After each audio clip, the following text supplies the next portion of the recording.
Hi all. Today we are going to talk about the importance of gooseberry.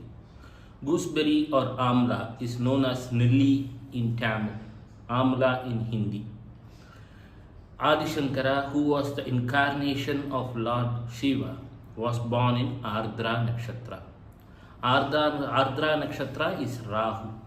And whenever something related to the sixth nakshatra is offered to the goddess, immense wealth occurs. The sixth nakshatra from Ardra is that of Venus, which is Purva Falguni, and the related nakshatras are Purva Ashada and Apabarani. Apabarani is signified by gooseberry. Once Adi Shankara went to ask alms, he was begging for food and all at Kerala. There was a poor lady. She was crying out of poverty. She was crying out of poverty so that God blesses her with immense wealth. She went there and she stood before a house and started asking, Bhiksham Dehi Annapurneswari. Bhiksham Dehi means please give some food, O Mother Goddess.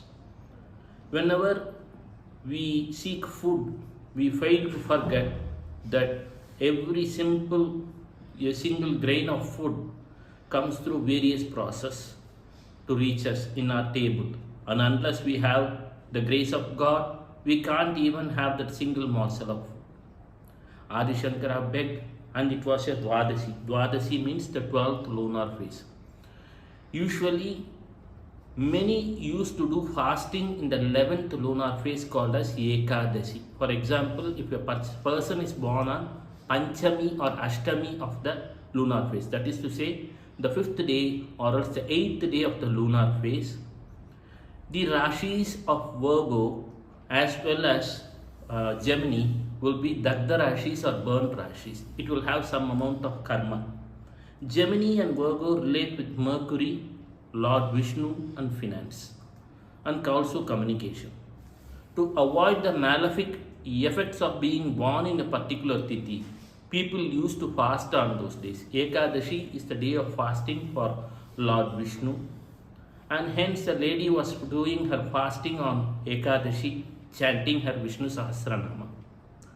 The next day, Adi Shankara went there and she had nothing else to offer but a gooseberry. Gooseberry or else amla signifies Apabarani, which is the sixth nakshatra from Ardra, which was the nakshatra of Lord Adi Shankara. Immediately he offered it to Devi Mahalakshmi and said, Mata Bhiksham Dehi Annapurneswari Kripavalankari. He said, O Mother of Mercy, please bless with immense wealth. Suddenly it began raining. It was a rain of golden gooseberries, so that the poverty of that poor lady was alleviated and her life became good. Why it happened? We should always remember that our janma nakshatra and the sixth nakshatra from our janma nakshatra holds huge importance. Why? Our janma nakshatra symbol, for example, Krishna was Rohini nakshatra, Lord Krishna, and Lord Krishna always had that wheel in his hand, Sudarsana Chakra, discuss. Why? Because Rohini represents a chariot wheel. Same way, Kartikeya Subramanya had a spear, we call it as veil. It represents Pushya Nakshatra, which is the sixth nakshatra from his Kritika. So whenever a person has something related to the sixth nakshatra, it brings him name and fame. So let us all chant Kanaga Stotra or else listen it in YouTube and keep gooseberries in our mind. Let us meditate that golden gooseberries are flowing throughout our home and offer gooseberries to our mother, Divine Mother Mahalakshmi. Why gooseberry is so important? Amla is so important. The seventh house from the natural zodiac sign is Libra, and there it is ruled by Venus. The Venus nakshatra in Mesh Rasi, the beginning of the zodiac, is Apabarani, which is gooseberry. Offer gooseberries at home to Mahalakshmi. It is called Hari Balam, the strength of Vishnu. Offer golden gooseberries to her, and your life will become good for better. Shiva Shiva, Shiva Shiva.